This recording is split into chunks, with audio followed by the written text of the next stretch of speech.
안녕하세요. 시인 최영미입니다. 저는 나서기를 좋아하는 사람이 아닙니다. 그렇게 용감하고 독립적인 여성도 아닙니다. 그런데 왜 제가 이 자리에 서게 되었을까요? 왜 미투가 나의 운명이 되었을까? 제가 오래 참았기 때문입니다. 문단에 나오기 전에 저는 여러 번 성추행을 경험했습니다. 청춘이란 말을 들으면 저는 눈물이 납니다.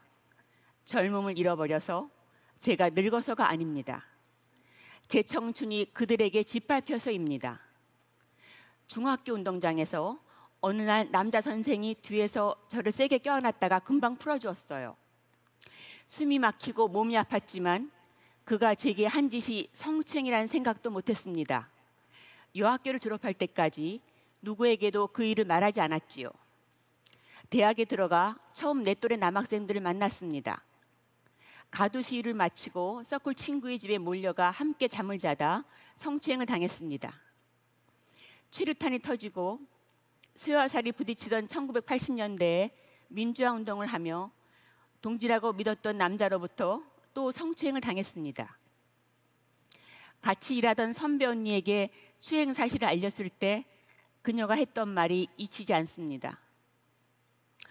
운동을 계속하려면 이보다 더한 일도 참아야 돼. 그 순간 저는 알았지요. 그녀도 저와 비슷한 경험을 했다는 걸. 30이 되도록 사회 변방을 떠돌다 저는 시인이 되었습니다. 등단한 뒤 문단 술자리에 참석했는데 자주 불쾌한 일을 겪었지요. 당시 한국 문단에는 여성 시인을 기생 취급하는 정근대적인 문화가 만연해 있었습니다. 처음엔 발끈했던 저도 시간이 지나 가벼운 성희롱에 익숙해졌습니다. 글을 써서 먹고 살려면 이보다 더한 일도 참아야지. 그러나 제가 원하지 않는 신체 접촉은 참을 수 없었지요. 인사동의 술집에서 어느 날 제 옆에 앉은 원로 시인에게 기습적인 성추행을 당했습니다. 성추행은 피해자들을 순간 물건으로 만드는 힘이 있습니다. 사소한 접촉이라도 상대가 불편함을 느꼈다면 그건 폭력입니다.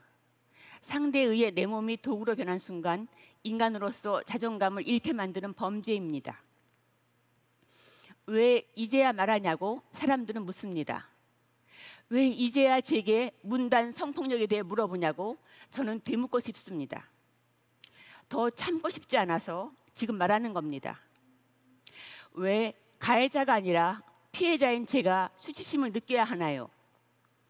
제가 느꼈던 수치심을 그에게 돌려주고 싶습니다. 첫 시집을 펴내고 1990년대 중반에 저는 작가회를 탈퇴했습니다. 희롱에 시달려야 하는 술자리는 피하고 혼자 글을 쓰고 여행하며 조용히 지냈습니다. 맞서 싸울 용기가 없어서 불쾌한 일을 당할지도 모르는 자리를 피하는 식의 소극적인 대응밖에 할 수 없었습니다. 성추행을 말리기는커녕 천재 예술가의 기행으로 여기는 분위기에서 누구를 고발할 엄두가 나지 않았습니다. 2016년 고등학교에서 시를 가르치던 시인이 제자인 여학생들을 성폭행한 사실이 알려져 사회 문제가 된 적이 있습니다.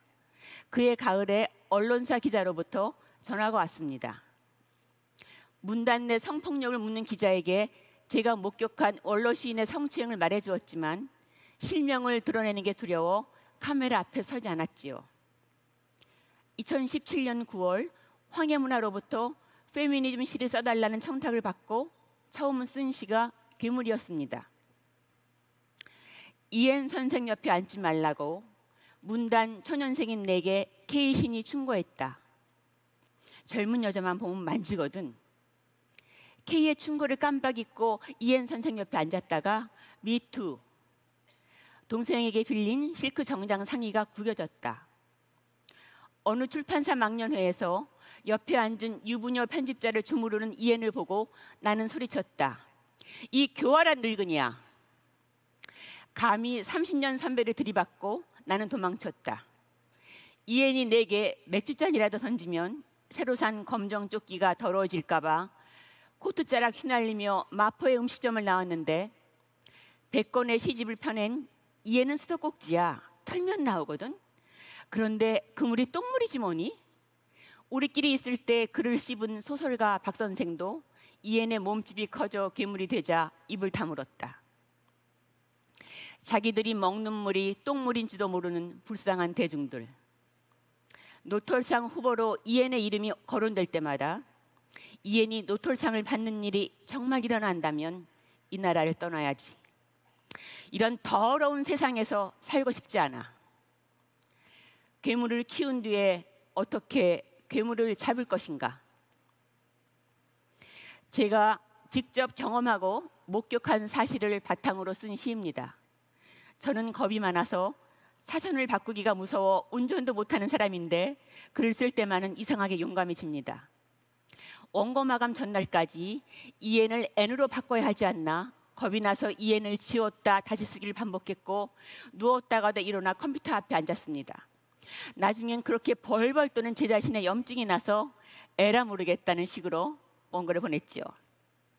이엔을 N으로 고치자는 게 저한테는 가장 큰 용기였습니다. 서검사의 폭로 이후에 괴물이 SNS에 돌아다니고 여기저기서 기사가 나오며 인터뷰 요청이 왔습니다. 이제는 말할 수 있겠다고 생각해서 방송에 나가 문단 성폭력을 증언했습니다. 괴물에 대한 뜨거운 반응에 저도 놀랐습니다. 각계각층의 사람들이 응원을 보내주었고 그분들을 보며 내가 잘 싸워야겠구나. 내 인생이 그렇게 허망한 것만은 아니었구나. 기운이 났습니다. 문단의 반응은 엇갈렸습니다. 모든 남성 작가들은 성추행 방조자였다는 반성의 글이 나오는 반면 문단 전체를 성추행 집단으로 매도했다며 저를 비난하는 문인도 있었지만 많은 여성 시인들은 미투에 힘을 보태주었습니다. 피해자들의 고발이 쏟아졌던 연극계와 달리 문단에서는 판도라의 상자가 열리지 않았습니다. 문단의 미투는 태생적으로 한계가 있지요. 한국 문인들은 편집위원이자 교수이자 평론가인 문학 권력으로부터 자유롭지 못합니다. 저보다 훌륭한 문인들이 침묵하고 있어서 제가 나서는 것처럼 보이는 겁니다. 피해자와 목격자들이 잘 나서지 않고 나서더라도 실명을 거론하기를 꺼렸지요. 그 원로 시인과 가까운 문인들은 저를 남성 혐오자, 아나 무인, 살로메의 환상에 빠진 여자라며 공격했습니다. 한국에서 성추행, 성폭행을 고발한 여성들이 꽃뱀으로 몰려 마녀 사냥을 당하는 건 어제 오늘의 일이 아닙니다. 그들은 제가 피해자답지 않다고 말합니다. 그럼 성추행을 당했다고 은장도로 자결이라도 해야 하나요? 도대체 어느 시대에 살고 있는 겁니까? 문단을 시작으로 연출가, 영화 감독 등 문화예술계의 성폭력을 고발하는 증언들이 이어졌습니다. 성범죄를 묵인하고 은폐했던 침묵의 벽도 한 번 틈이 벌어지다 흔들리고 대중은 그들의 민낯을 보게 되었지요. 그 원로 시인은 성추행 논란이 확산되자 징계 직전에 작가회의를 탈퇴하고 대학 교수직도 사퇴했지만 나중에 영국의 출판사를 통해 부끄러운 일은 하지 않았다고 말했습니다. 권력은 자신을 반성하지 않습니다. 자신을 반성할 줄 모르는 게 권력의 유일한 약점입니다.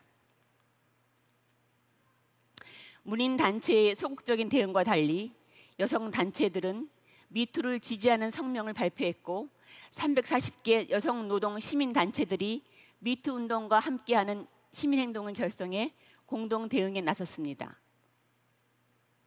6월 항쟁 이후 30년이 흘렀습니다. 한국은 세계가 주목하는 경제 대국으로 성장했고 민주주의도 발전했지만 여성에 대한 인식은 크게 변하지 않았지요. 이제 변해야 합니다. 문화예술계 성폭력의 가해자들이 대개 좌파였기에 미투를 좌파를 때려잡으려는 음모로 보는 시각이 존재하는데 이는 잘못된 생각입니다.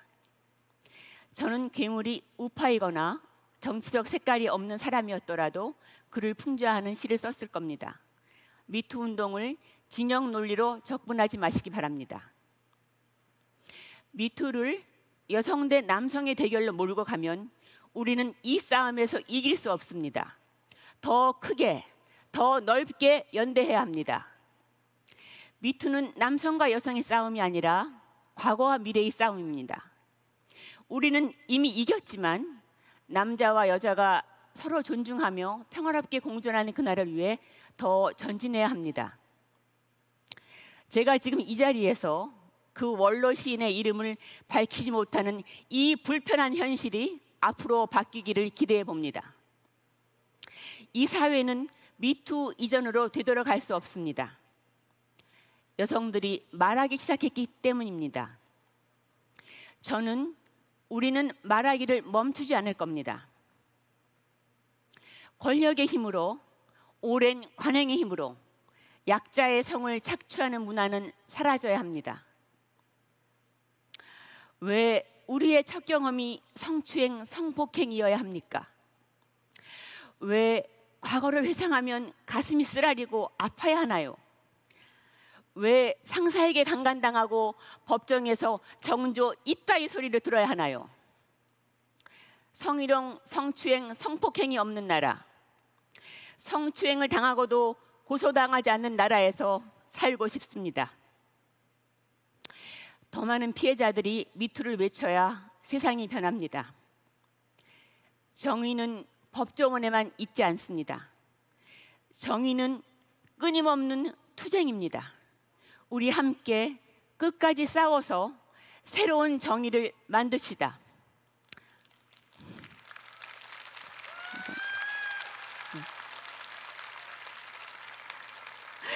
아직 끝난 게 아닙니다. 끝으로 제가 좋아하는 그 미국의 여성 흑인 시인 마야 안젤로의 시를 읽겠습니다. 참고로 말씀드리면 그 마야 안젤로는 어린 시절에 그 자신의 어머니의 남자친구로부터 성폭행을 당했어요. 그래서 몇 년간 말을 못하다가 나중에 훌륭한 시인이자 작가가 되었고 클린턴 대통령 취임식 때 축사 시를 읽은 미국 흑인 여성들의 멘토 같은 분입니다. 그래도 나는 일어서리라. 너의 그 심하게 비틀린 거짓말로 너는 나를 폄하해 역사에 기록하겠지. 너는 나를 아주 더럽게 짓밟을 수도 있겠지. 하지만 먼지처럼 나는 일어날 거야. 나의 당돌함에 네 속이 불편한가? 왜 너는 찌푸리고 괴로워하지? 내가 거실에서 솟아나는 기름을 바른 듯 당당하게 걷기 때문인가? 너는 너의 말들로 나를 쏠 수 있고 너의 눈빛으로 나를 조각낼 수도 있고 너의 증오로 나를 죽일 수도 있겠지. 하지만 생명처럼 나는 다시 일어날 거야. 부끄러운 역사의 오두막으로부터 나는 일어서리. 고통의 뿌리인 과거로부터 나는 일어서리. 나는 검은 바다 뛰어오르고 퍼지고 파도 속에 솟구치고 부풀어 오른다. 테러와 공포의 밤들을 뒤에 남겨두고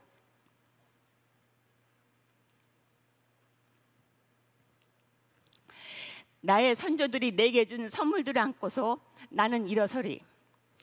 나는 노예들의 희망이며 꿈이니 마땅하게도 당연하게 나는 일어서리.